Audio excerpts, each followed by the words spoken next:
Everybody say, hey, Savannah. Hey, Savannah. We're not going to watch announcements without you. Okay. No, we will. We'll watch them shortly. All right. So let me get back to normal screen. And, okay.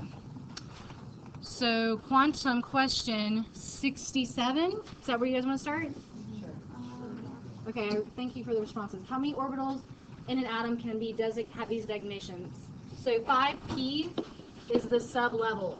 I have a slide I'm going to show you in a second that gives you good relationships between the terms sub-level, orbital, electron, and energy level. So those terms get thrown around a lot inappropriately. So I'll put that up here in a second for you. But 5p sub-level, how many orbitals is that? 3. Every single p sub-level has 3 orbitals, which we draw like this to show our orbital diagrams, and we put electrons in them. You remember those? Yes. Okay. So yes, there are 3 orbitals there. How many electrons can fit in there? 6 electrons. Okay. Question. I'm sorry. Next one. 3d. But then did you see the little tiny number below it? It's like d squared. Okay, that's specifying one specific orbital. Okay, that's the thing that's probably difficult to see. It's 3d, but if it were just 3d sub-level, how many orbitals would there be? 5 orbitals, but this is a specific orbital because it's labeling it as a denotation of like I could do 3px, 3py, or 3pz. That would be describing those 3 orbitals. Do you see that's just a designation of one orbital now? That's part we didn't get to go to through yesterday, so there should be one there. 4d entirely, so this was like, I'm just going to call that A, B, C is 4d. Okay, how many orbitals are there?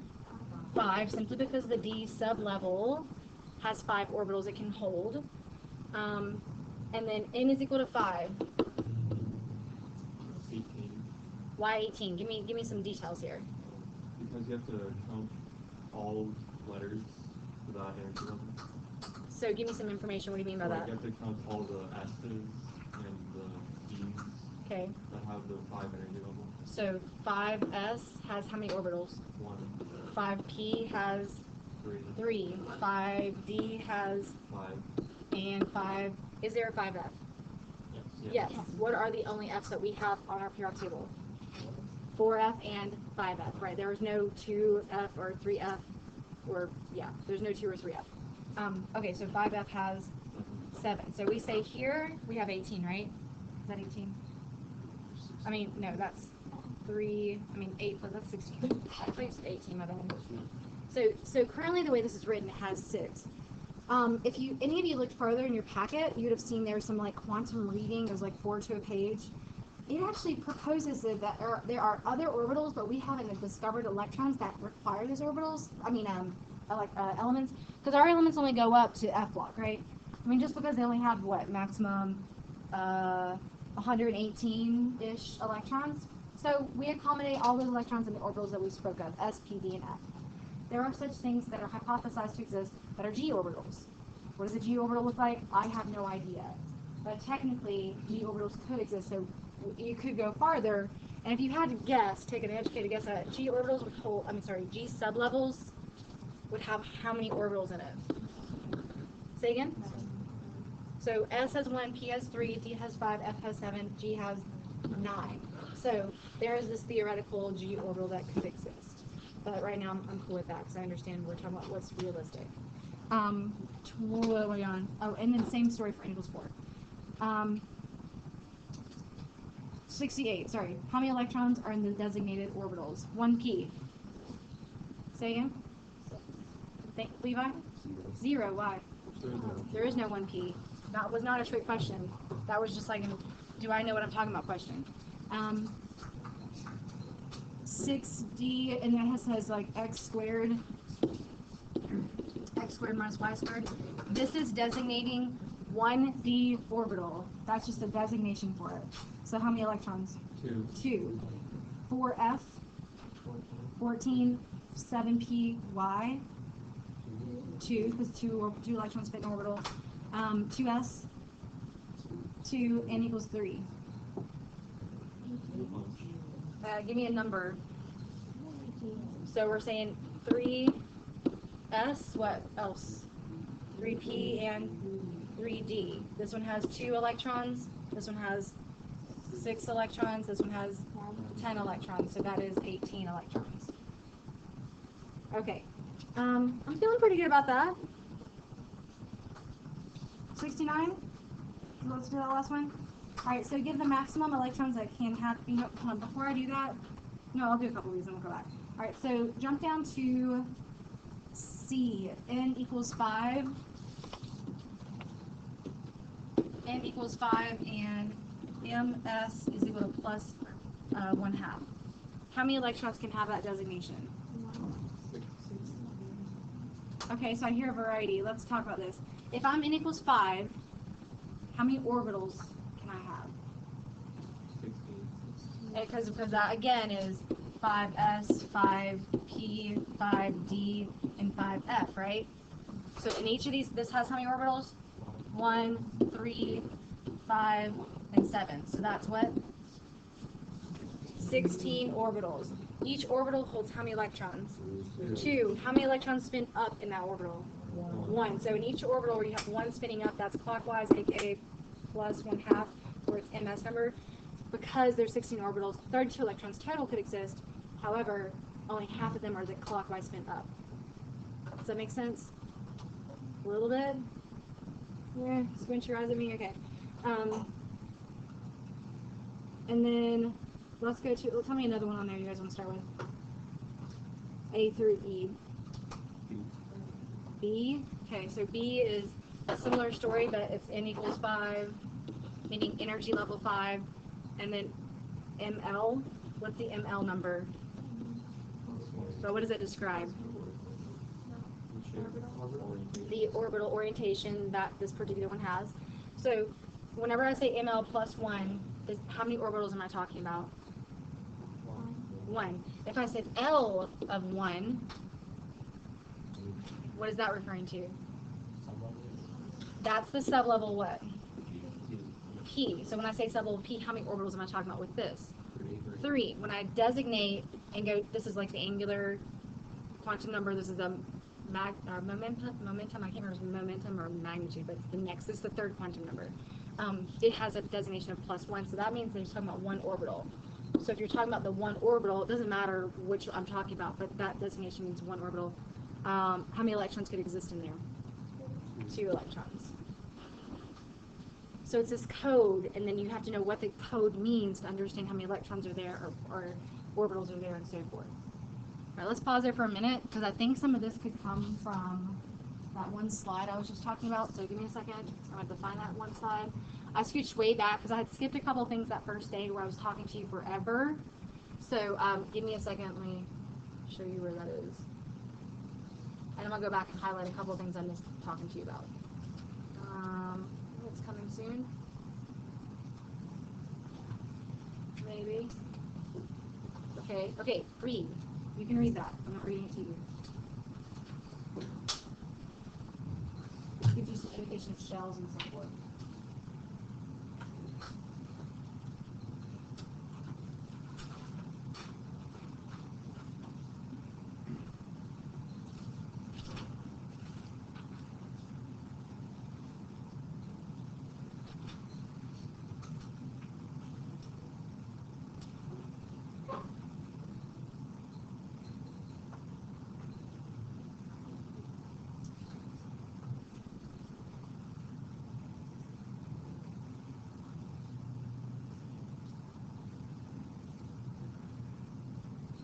So it's pretty vocabulary heavy. When you say shell, what do you mean? I mean energy level, which technically means what? Oh, it doesn't mean that coefficient in the code, but it means the distance from the nucleus. Okay? So there's all these things that mean the same thing. If I say subshell, what do I mean? Sub-level. And a sub-level is designated by a letter, S, P, D, or F. Okay? So a sub-level doesn't always give you information about the orbitals, but unless you know how many orbitals are in the sublevels, so it gives you more information that way.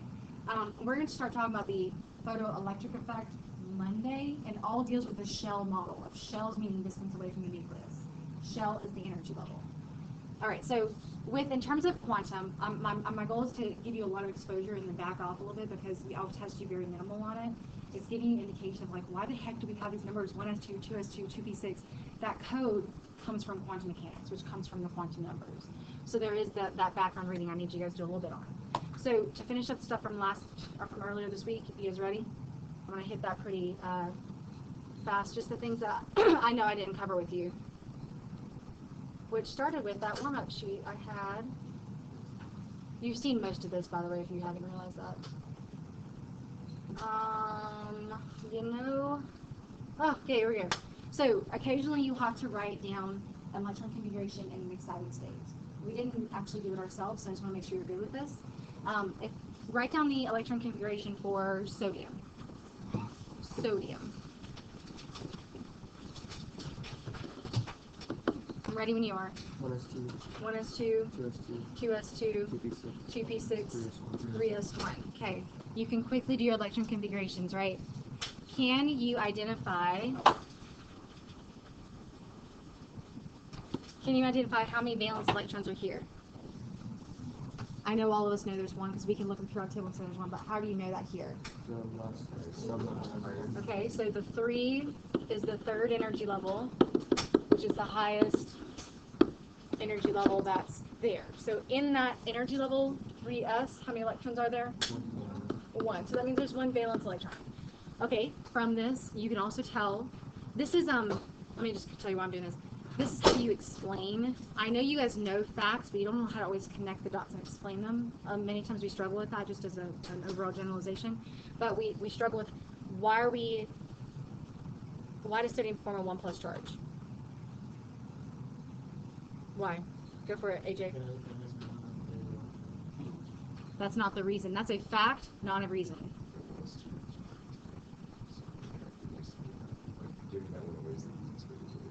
Okay, so why does it only reach octet? That is the name of the game. Okay, thank you. The word I'm looking for. Stable. Octet yields stability. That's it. Full shell, meaning the full shell would be which case which shell in this case? 2. The shell would be the second energy level. 2p is not the shell. 2s is not the shell. That's each the sublevels separately. 2 is the subshell. Okay, is the shell. Okay, so it has 1 valence electron, which it loses one valence electron from a 1+ charge. The reasoning behind it is octet yields atomic or electron stability, and that stability is within that full second energy level or second shell that exists there. So it's not that you don't know it, it's just you got to figure out how to put it in words. So that's just generic, that's just sodium. If I have this orientation or this arrangement of electrons, I call that ground state. What's ground state mean? So it does mean not excited, but give me more. What'd you say? Most stable arrangement of the electrons? Okay, so currently, just because it has 11 electrons, it has to orient around its nucleus, right? That currently, 1s2, 2s2, blah, blah, blah, that's the most stable arrangement of the electrons. That's what ground state means. So when I throw it into excited state, all I'm doing is still maintaining the number of electrons, because it still is sodium, which still has how many electrons? Sodium has total how many electrons? 11. I'm just pushing 1 to a higher energy state. So instead of writing it 1s2, 2s2, 2p6, I'm going to keep the inside 1s2, 2s2, 2p6, and I'm going to throw the electron in the third energy level, push it to the 4th energy level. So I'm basically going out of order. I'm not following whose rule?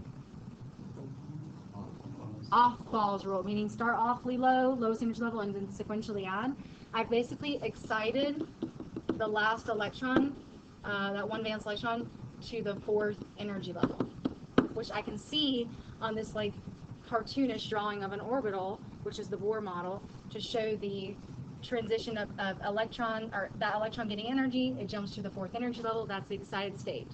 Excited means unstable though. So what will happen to it eventually? It will fall back down, which as it falls back down, it does what? Releases energy, which if it's in that perfect spectrum, it would be visible to us. What kind of energy does an electron dropping to energy level 1 release? So this is whose series? Lyman low, okay. and it loses a lot of energy. So Vinky, what'd you say? UV is higher energy than visible. Okay. Balmer series drops to N equals 2. What does Balmer release? Visible, and then last one's called Chem. Okay, drops to 3. How much or what kind of energy is released? Infrared. Remember that from yesterday? Okay, that's memorization. Those are facts. Okay, so I feel good about excited state. Is this an ion? No. Is that an ion? Why no, Kurt? Because it still has all the electrons. It's still a sodium, right? It's just an excited state. So there's a difference between an ion and excited state. I didn't lose the electron, right? It's still there. It's just a heightened energy state. Does that make sense? Okay. And then, yeah, okay, that's good. Let's go to, so we did all that. I think we talked about this some. You guys did some reading. I'll let you guys read that about Einstein and Planck. I went through this example orally. I didn't have the slide up there. So give me a thumbs up when you're good here.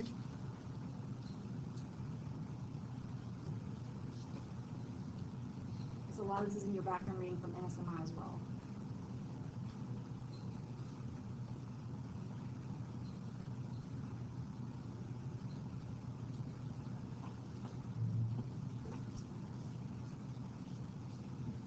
Yeah. The ground state is most stable, for like sodium, for example, Mhm. it's like this one. Mhm. And how come it makes ions? Like, wouldn't it make ions to become more stable? So there's two senses of that. The most stable with those electrons, 11 electrons, the most stable it will be is to 3s1. But if it has the ability to contribute an electron to another atom, like chlorine, for example, chlorine has to physically take that electron, which sodium is totally willing to give up because it gives it even more stability. So if it has the ability to give it up to another atom, it will. But in this case, it's just, I have 11 electrons, how can I arrange them stably around my nucleus?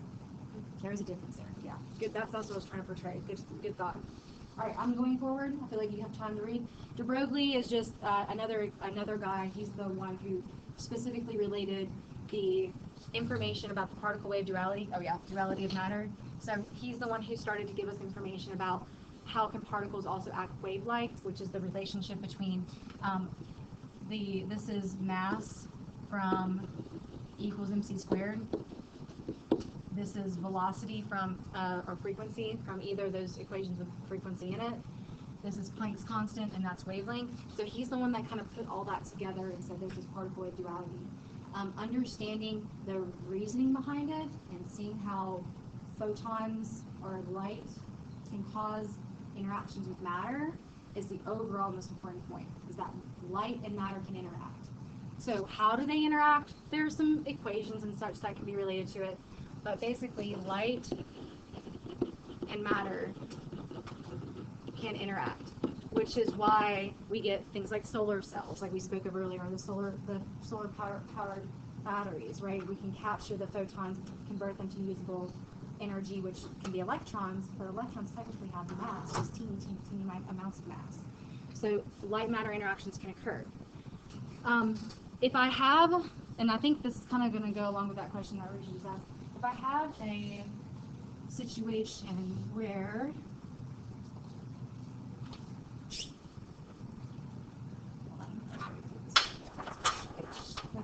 if I have, okay, so I'm trying to put some electrons in here. If I have an atom, I have my electrons in there, right? They're chilling, they're in their ground state, they're floating around. Okay. What do you think could happen if I shine really high energy UV light on this electron? What could it do? Okay, so there's an extra orbital available. It can get excited and jump. But what if it's so much energy? What if it's a lot more energy than just the energy difference between these orbitals? It could stop working. So you need it popped out of the atom? Okay, so it could pop out of the atom, becomes so excited it jumps out of the atom. If it has a contact, so if it goes to the orbital, it stays in the atom. It could jump out of the atom, and at that point, that's a free electron, right? That free electron could shock you. It could totally get lost and be given to another atom, like an ion, like we were talking about sodium chloride, Na plus CL-, or it can be used for work. So we're going to talk about this more in depth Monday, but this is called the photoelectric effect. Photon, or some other source of high energy wavelength. photoelectric electron effect. It's basically the effect that high energy can have on electrons. Because sometimes it just jumps to an extra energy level, sometimes it totally jumps out of the atom entirely. So that's the next thing that's coming with de Broglie's information, which is, and you guys already saw Heisenberg, I told you about my joke. Oh, there it is. Okay, so go ahead and read that for me first, and then I'll talk.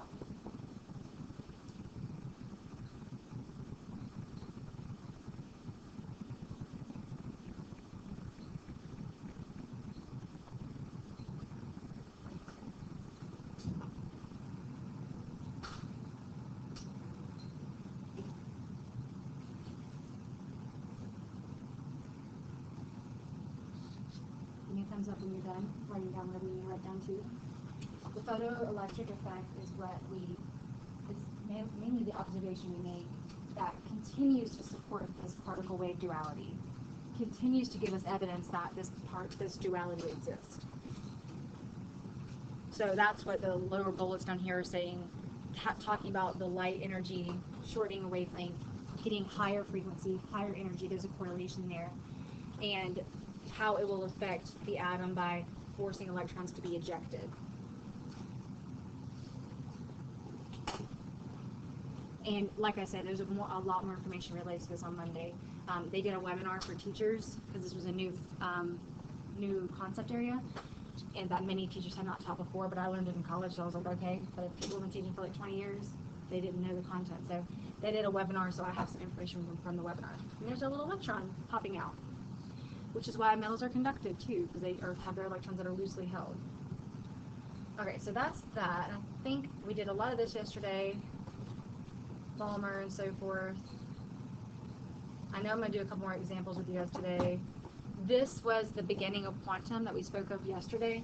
The only terms that we didn't really use were electron distribution, and it's related to the electron cloud model. So whenever you're talking about the quantum mechanical model, I'll show you the picture first.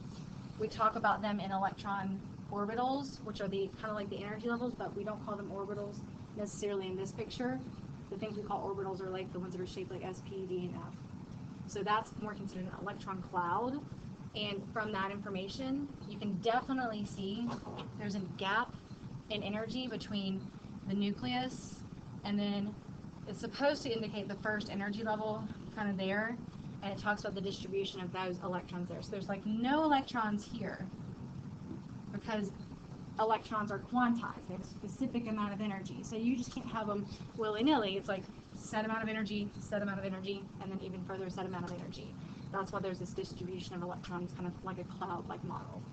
So kind of talking about that, that's what this is. The quantum mechanical model does rely heavily on calculus to find the distribution of those electrons. They call them electron clouds. We talked about this already. Orbitals are just a region of space where the electrons can be located. And then here's the fun part, nuclear penetration. That's a term that you will use when you describe trends, which you'll get to shortly within your groups. So write down the word nuclear penetration, star. You need to figure out how you're going to use that throughout your conversation. So if an orbital is close, usually like a s orbital, if it's close to the nucleus, it undergoes nuclear penetration, which is going to give us that ability to incorporate Coulomb's law. So we talked about distances related to the force of attraction briefly yesterday and the day before. What's Coulomb's law one more time? Coulomb's law, force equals K, which is just constant. I generally disregard that, but go ahead. Q positive, Q negative, over d squared. And I'll tell you, we always refer to this, but generally we never actually calculate anything with this. It's more of a comparison. It's a model to give us some context of information. So if I have nuclear penetration going, what's happening with my distance? If things are close to the nucleus and they're being pulled even closer to the nucleus, lowering the distance. Okay, so I'm going to have a low number on the bottom, right? So these are protons in the nucleus. The negative charge is likely electrons that are in the first energy level or in the s orbitals. Do you feel like they're supposed to be attracted? Certainly, the opposites will attract, right? So as this attraction is strong, and like just because it's simply attracted, and then you lower the distance between them, the force of attraction, yeah, will go up. It's going to be heightened. It's going to have a high magnitude of attraction. Do you think you're going to be able to take easily that electron away? No. Okay, taking an electron away refers to things like ionization energy, electron affinity, electronegativity. There's those things that are going to start coming into it, but it's all related to Coulombic attraction, and then kind of correspondingly with nuclear penetration. So many times our s orbitals will be the ones that undergo nuclear penetration because they're circular and they're closer to the nucleus than like P, which is like huge lobe that points out, and Ds that are really huge lobes that point out. So we'll get into the drawings a little bit more too. And I think that's about it. To make sure I just don't want to jip you with information. This is a diagram. I'll go over that later with you guys though. Okay, that's all quantum. Oh, there's what an atom looks like with all the balloon orbitals on top of each other. And I think that's it. Let me just make sure.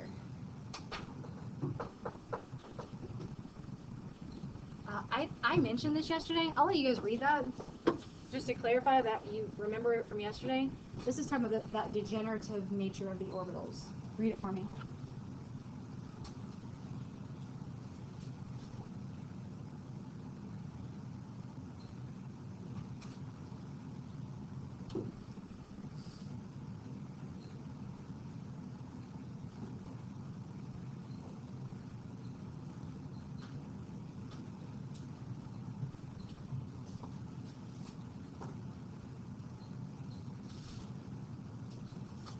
Sorry.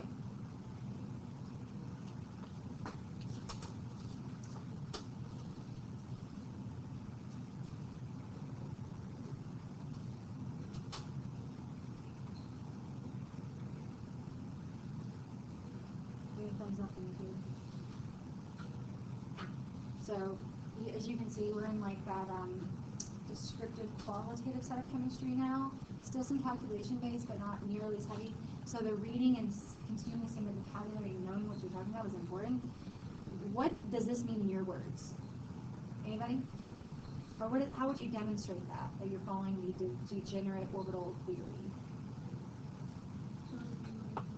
One at a time, right? And so that's just simply because the order of operations here is that you fill orbitals from lowest energy to highest energy. Well, when I have 3 orbitals, how do I know which ones to fill? Well, these are all of the same. This is like considering P block, for example, 3P. Those are all of the same energy. And that's why you evenly distribute them out one at a time before you go back and pair them up. So that's what that means. We know how to do it. It's just there's some theory behind it that sometimes might be incorporated into responses. And then that's why we label sometimes PX, PY, PZ to indicate that we know there are 3 orbitals. They're purely for within the same energy level. And so occasionally they'll separate them out to say, hey, I'm doing my due diligence and putting one in here and then one in the next one, which normally we would never write it like that, right? How would we write it? Instead we would write what? We would just write 2P2, and it's understood that you're not doubling them up first, you're doing one at a time. But that's why that's written separately to say, hey, I'm following Heinlein's rule, okay? Yeah. So if you only have one electron in the orbital, how do you know if it's clockwise or counterclockwise? It doesn't, it could be either, but the customary way of writing things is always upspin first, which is clockwise. And so that's generally what we say, but it is kind of up to the electron itself, okay? So I think I'm going to be done for now, okay? Let's go back to the lab. Yeah, we did all this, okay. Go back to the lab for me, let's roll. I'm going to show you a couple things. I'm going to put a timer on for about 20 minutes. Get goggles on. Oh, grab your packets. Grab your packets. I didn't tell you that, sorry. And the very last page of your packet is the flame test lab. The very last page.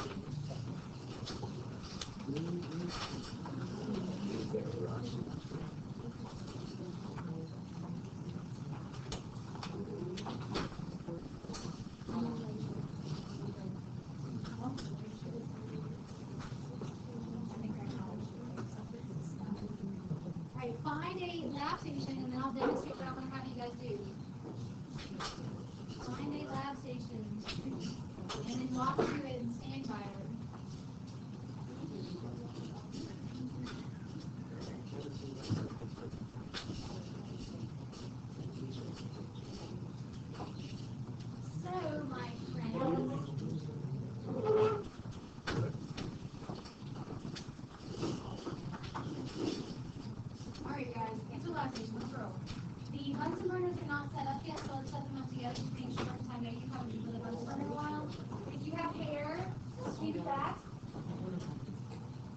You got the air, so you got tuck in the back of your shirt.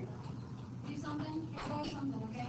Tuck it in, John. Alright, Bunsen burners, how do you set them up? You put the latex nozzle line. You put the latex nozzle line. You turn the butt to your face. I'm going quickly, listen. Butt to the face. Right here. Bottom of the Bunsen burner. Butt to your face. Keep holding the Bunsen burner's butt. Okay, righty tighty on the gas on the bottom. The gas is that little gear on the bottom. So Allie, pick it up on the butt. Okay, face. Okay, righty tighty. That means the gas entirely is closed. Left turn, so lefty loosey. Half a turn, and just a little bit more. Just a little bit, because sometimes it gets sticky and it doesn't count. Okay, butt down. Okay, righty tighty, looking down the barrel, righty tighty. I think my honors can do a pretty good job of screwing them back up so that you guys actually have to work on this. Okay, so righty tighty's closed, 4 full turns open. Full turn. I'm doing 8 half ones because I can't stand all of it. So 4 full turns open. You should see a gap. Can you thumbs up? You have a little bit of gap where your oxygen is going to come in. 4 full turns or 8 half turns.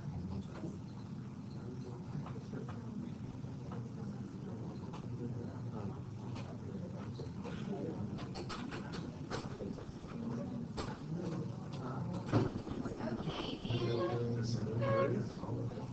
look this way. You need to touch your face. Just give me a hot second.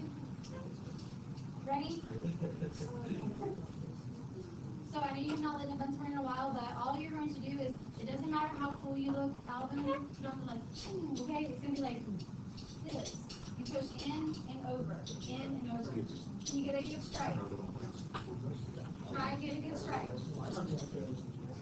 Alright, go ahead and light your Bunsen burners. Be ready. Light your Bunsen burner.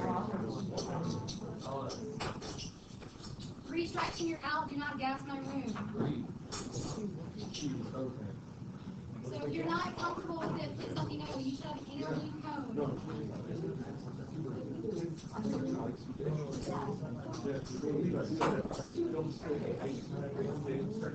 Thank you, Allie's group. Anybody else? Okay, you need more oxygen. Open that baby up.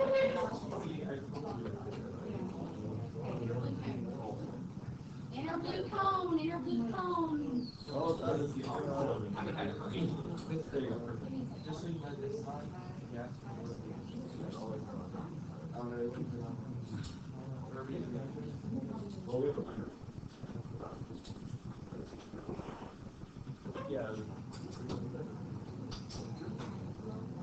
Okay, guys, and last thing I'll tell you is I'll let you work for a little bit. After everything's in air blue cone, come in. Yeah, we are.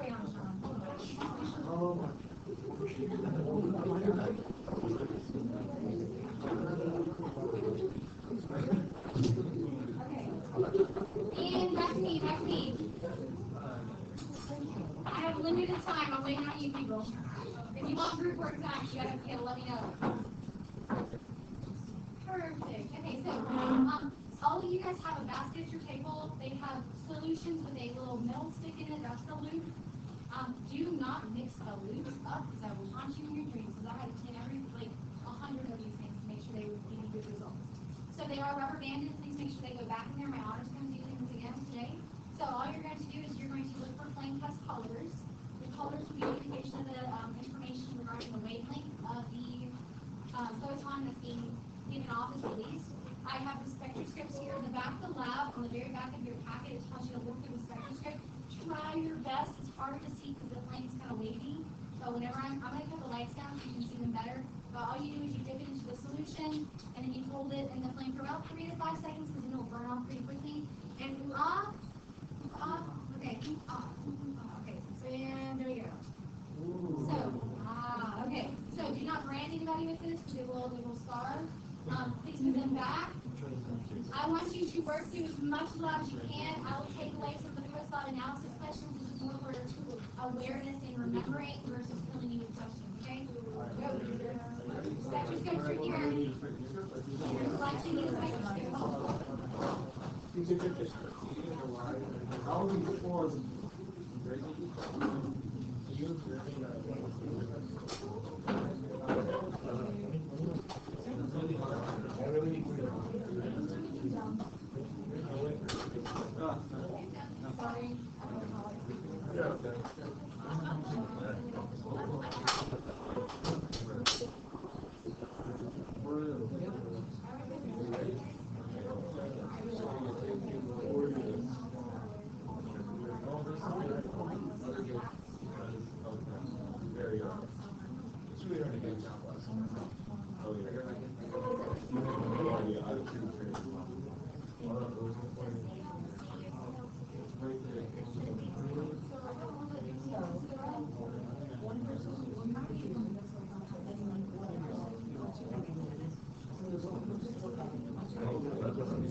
Yeah, and 4 of them will require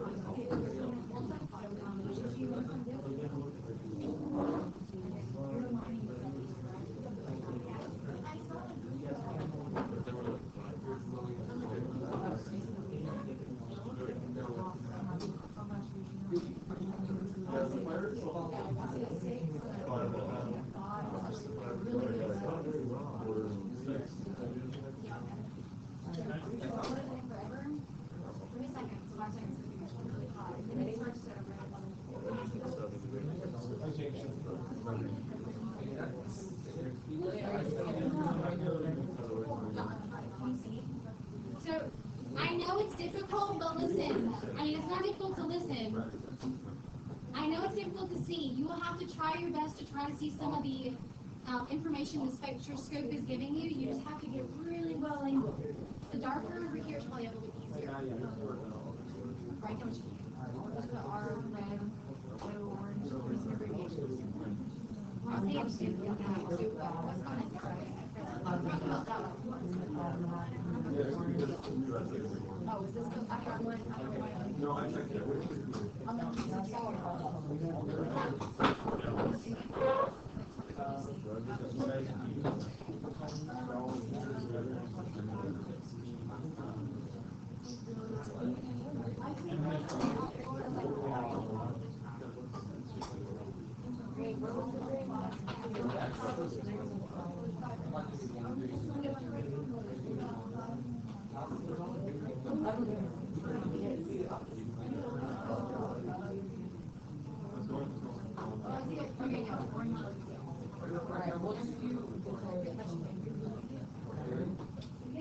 one color. Try to capture one color at least in the wavelength that you see, okay? Try to capture one.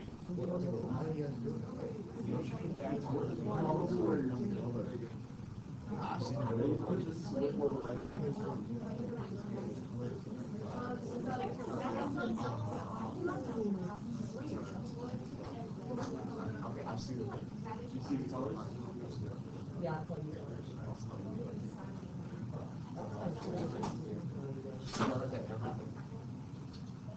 some good.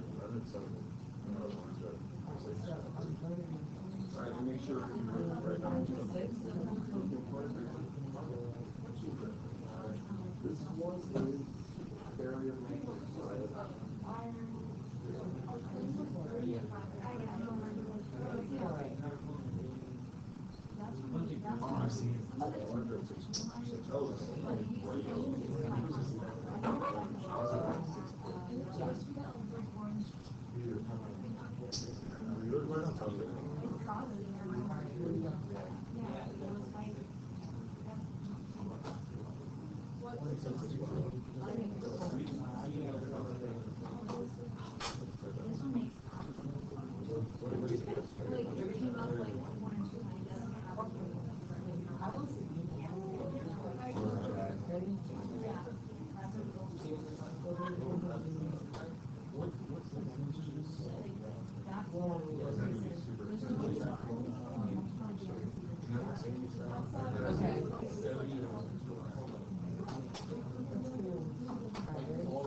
good spike.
Alright guys, take about 2 more minutes looking at colors and then start some of those analysis questions and I'll let you know when I'm happy with your results. Look at colors and start on analysis.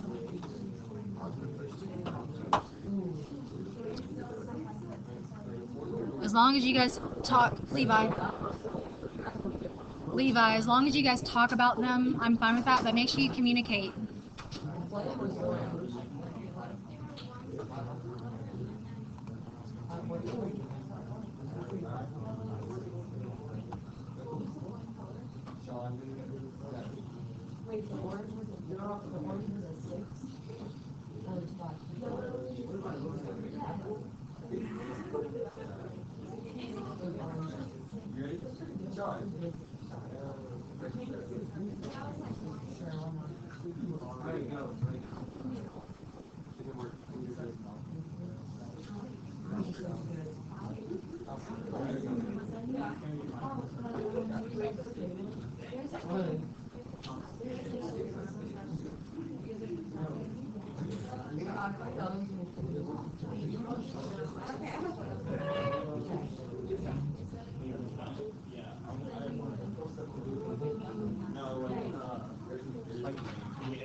Because it has the colors. And I bet you my hypothesis is correct.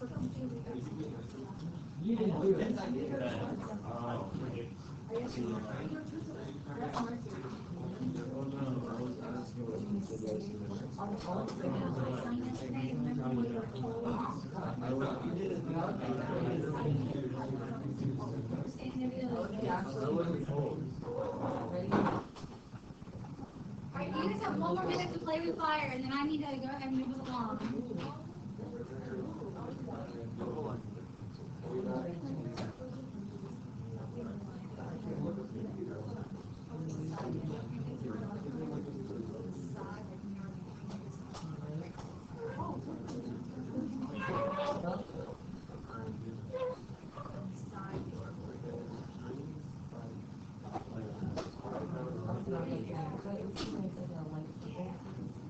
That's purple. Let's start with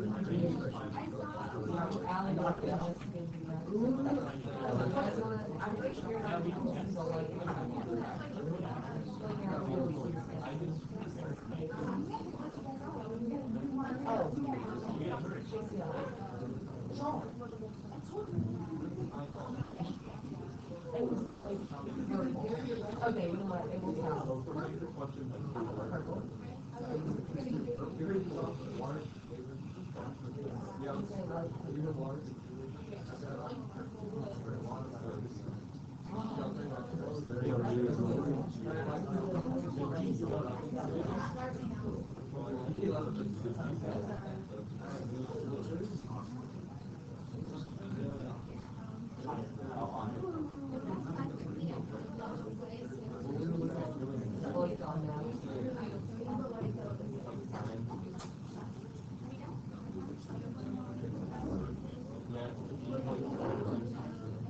Nope, that's it.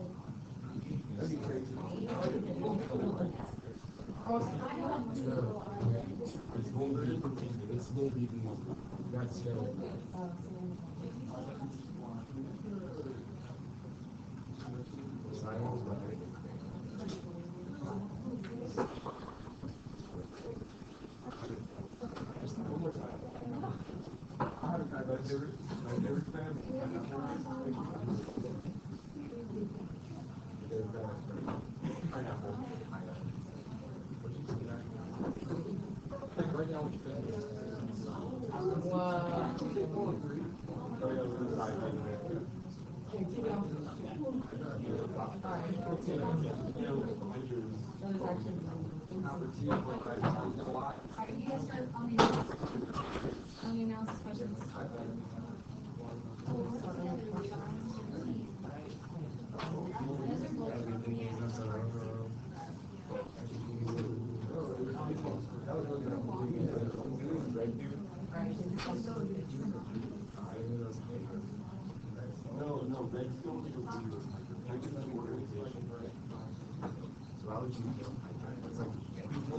Oh, that's cool.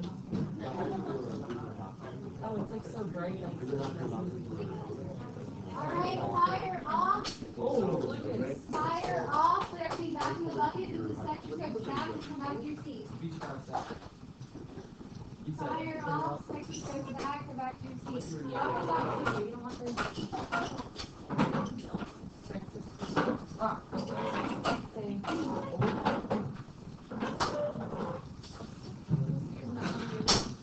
Whoa, watch out, watch the spectroscopes, people!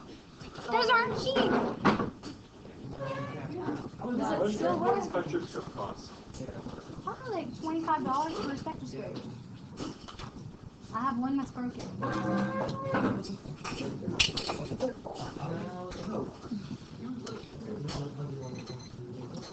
Awesome timing, friends. Let's go. Jacob's always the last one, man. Let's go. Okay, let's do, I need about 5 minutes to tell you the rest of the day's events, kind of the rest of the week stuff too, and then I'll let you work, okay? So, the stuff that you guys did for homework, which was like 13 or 15 questions on that problem set, that was on page 6 in your packet, yes? Plus the stuff that was, I call it textbook homework, but it was when you copied textbook, you probably figured that out. I want that in the box, so don't move yours just yet, but I do want that in the box. Active reading guide has information about periodic trends. You guys will have this done by this for sure by tomorrow. Oops, my board's not working. My board's on. All right, so this is due tomorrow. Write this down for yourself. Okay, this is in the active reading. It's related to periodic trends. It's some pretty easy short answer questions. I don't ever ask for anything to be too long-winded, but it's 40 questions 42 through 85. So they're pretty short, but that's what I really, really need you to have done by tomorrow, so that when you come into your group work, you're not the one who's like not helpful because you're not educated about what you're doing. I want you to come home with the knowledge that your group work is worthwhile, because if you don't, I'm going to have you do the project by yourself, and it's quite a bit of work by yourself. So respect your peers, come ready to talk about this as you guys can. So the lab sheet that you guys just had, you guys see that? Questions, discussion questions 1 through 8. Some of them are calculation based. Today's Wednesday. Think you can have that done by Friday? If it's not, then Monday, but it's 8 questions. And if you can't have it done by Friday, then have it done by Monday. But I just know that in terms of workload, you don't want to have too much on your plate at one time. So note to self, have it done in 2 or 3 days, okay? All right, Alvin. So try to respect your time, but you know, some of you guys don't use time wisely anyway.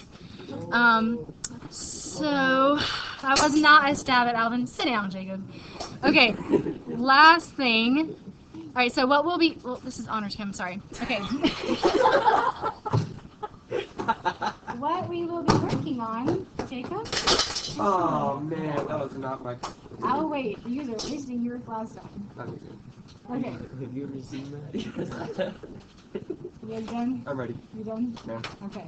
So what you guys will be working on groups, and I actually wanted you to select your groups. I feel like you kind of have.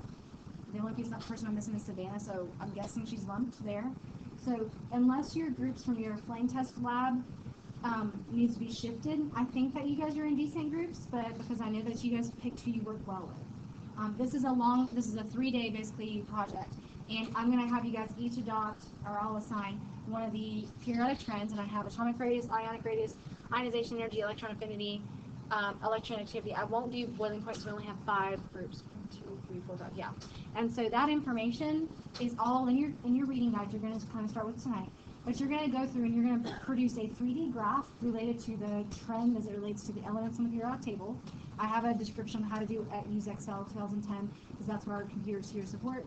If you are fancy and you can do something else, just make sure you follow the criteria because it does need to be oriented so it looks like the periodic table.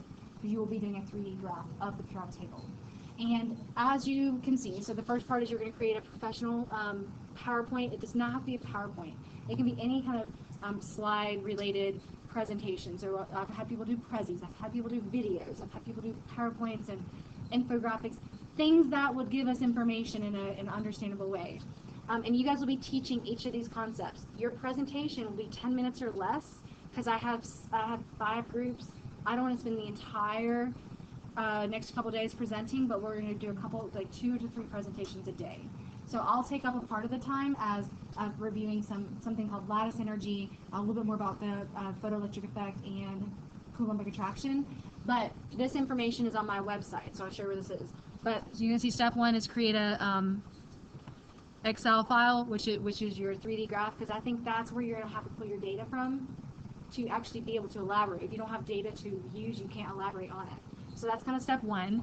And Plotly is really cool. Plotly is an online Google Chrome extension you can use. And then step 2, create the lesson to illustrate each of the points about your trend. And I give you specifics, okay? So if you need to modify it, just let me know.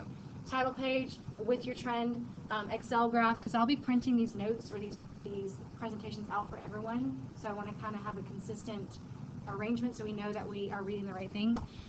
Information about your trend in terms of defining the trend or property, explaining why the trend exists, which is the most important point because it means you understand the atomic structure and the arrangement and why are different elements in different parts of the periodic table different than others, and any exceptions to the trend. So like I told you earlier, this is a really overgeneralized way of understanding the trends. There's a lot of exceptions that exist in periodic trends, atomic radius, and electron and negativity, and so forth. And then there's some additional topics for some groups that will have some information that I'm kind of guiding you with. The guided note sheet is generated by you, 1 page. So as people are, so like let's say Jackson here presenting with his group on atomic radius, everyone else will have like kind of a guided note sheet that will give the bullet points of information that are relevant. You can leave like fill in the blanks if you want people to be engaged with the content. You can say, okay, draw this picture here, things like that. So that's going to be generated by you, but it's probably really, I wouldn't do this till you have your whole entire PowerPoint done, because you're just pulling information from there and putting it on a piece of paper. 1 page, okay? And then there are some tips on how to like orient the graphs and so forth on your PowerPoints. So that's a big overview. Questions on the big overview? Yeah. How would it be Graded, graded? I have a rubric. So it's basically you've met all the criteria and you can explain it. Yeah, all the criteria that kind of bulleted point down. I have a rubric. Is it kind of like, Oh, it's a test grade. Yeah, projects are test grades. We have another project. What's our next project? Later in the unit, we have another lab. It might be next week. I have to look. It might be the week after. It's a tie-dye lab. So we're talking about bonding of dyes with cellulose. So I need you to bring white t-shirts. Nothing poly, it has to be cotton, okay? That's what cellulose is. I've had people bring in like athletic shirts, and we wash it out, and all of their dye comes out. And we play a little violin for them, and then they just don't have feathers. It's like a really muted, gross-looking shirt. So make sure you bring in a white shirt. I'll tell you when that is. But so tomorrow, today is Wednesday, right? Tomorrow, I'm going to give you guys about an hour to work in groups on this. So, but today you're probably going to be working on some of the introductory stuff, like kind of organizing. I'm also going over lattice energy and binding energy tomorrow with you. Friday, that's tomorrow, right? Friday, I have an activity related to PR Trends we'll do. It's a half day because we have a teacher work day that day, or half day teacher work day. So if I can get a group who's ready to present one, that'll get us one down. If not, we'll be doing a lot of presentations on Monday, predominantly. Okay? So I'm gonna go ahead and write down the trends, and then you guys can come and grab one. But not grab, it's drawing, because I don't want anybody to have an advantage over somebody else. If you guys need to go and start talking in groups, I would sit with your group so you can chat. I'll call you up here in 1 second. I'm not quite ready.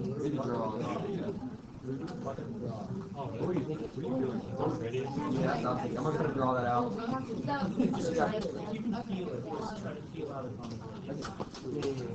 So, I want you guys to send me one group representative. Go away. Go away. Go away. Grab a laptop now. Grab a laptop. Grab a laptop. Grab a laptop.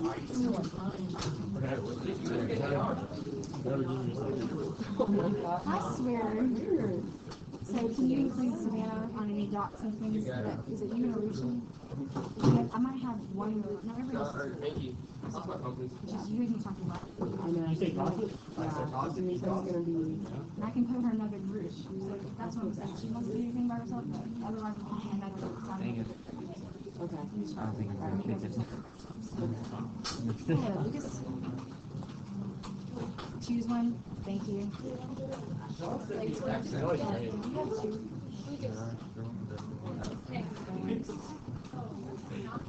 Pinky, are you in?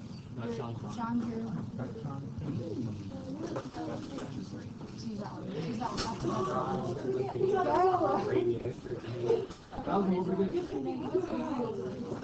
What is Ion radius. It's really similar to atomic radius, but you're doing ion. Yeah. Don't.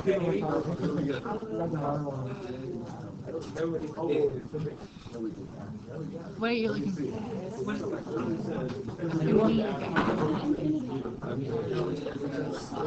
All right, get on my website. I'll show you where this information is. Riley. April, are you? Is that? Yeah. How many people in your group? 4, right? 4. You guys are 3. So okay, you're fine.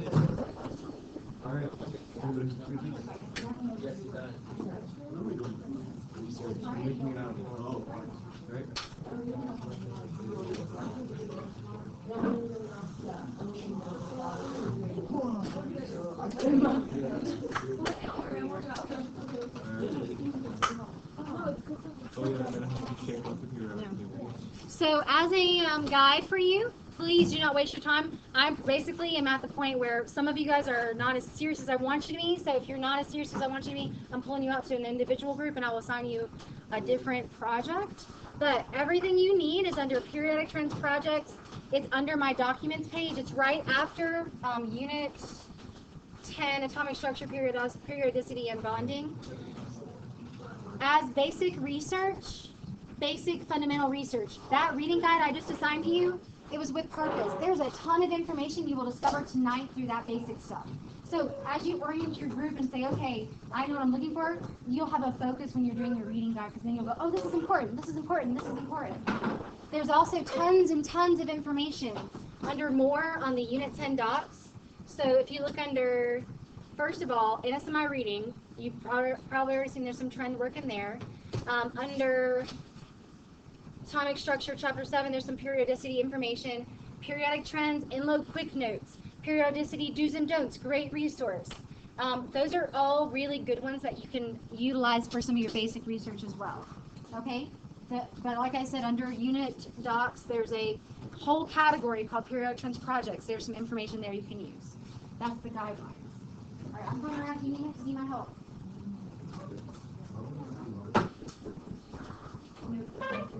Wait, is there a switch you can do button?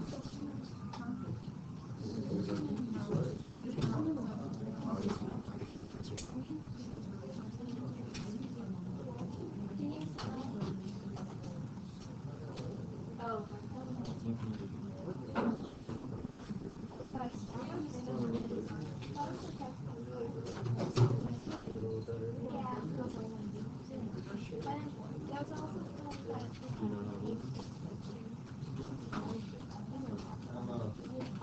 What is it?